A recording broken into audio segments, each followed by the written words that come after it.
the 11th of July and I'm at Dad and Carmel's house. There's a photo of their recent wedding, which was absolutely lovely. And here's Carm sitting in her beautiful home. And I'm just being a painful child and asking Dad to tell me about the stories. And there's my dad. So Dad, tell me about Grandfather Marty, your grandfather. What do you remember about him? Well, I don't even remember stories that have been handed down because he died before I was born. So that was Annie's husband, who was Jack. No, Antoine. He was Tony, they used to call him. Which was short for Antoine. Mm. Okay. And what did he do in Innisfail? He was a cane farmer. Okay. And tell me about what you know about how Antoine met Annie. He came to Innisfail from the Cloncurry Railway Line project, taking up a selection to grow sugarcane. And after 12 months or so, he carved a few acres out of the scrub and built a bit of a shack. He put an ad in the Sydney paper for a bride, and Annie responded and met him in Townsville, and they got married in 1910. Okay, so they were married in 1910, and when was great-grandfather carving out that land? About 1908. Okay.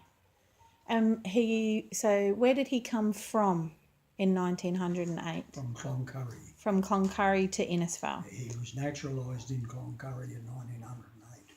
And before that?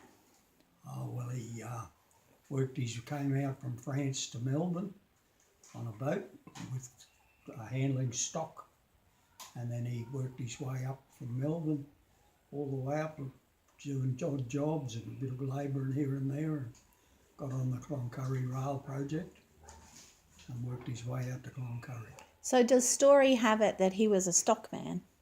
Yeah, he had a lot of skills handling stock because he grew up from quite a young age as a boy to the age of 18 in Argentina, where cattle was a big thing, and he had a lot of skill in handling cattle.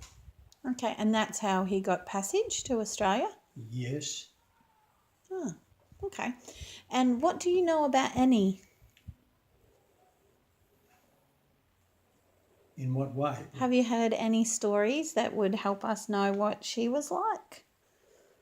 Well, she's a very, very hard worker, very good gardener. She had a beautiful garden, and the block of land in Innisfail belonged to her. She earned the money to buy that block by selling eggs and vegetables to the cane cutters.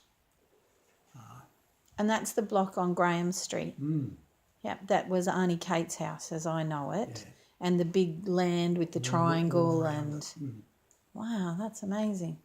And so then she bought that, and her and great-grandfather moved into the current house that still stands there. Yeah, from the farm. In 1935. Okay. And they had, so grandfather, your dad, who I know is Jack, but its actually name is John, was one of... Seven. And where was grandfather in the order? He was second. Aunt Kate was the oldest, and Dad.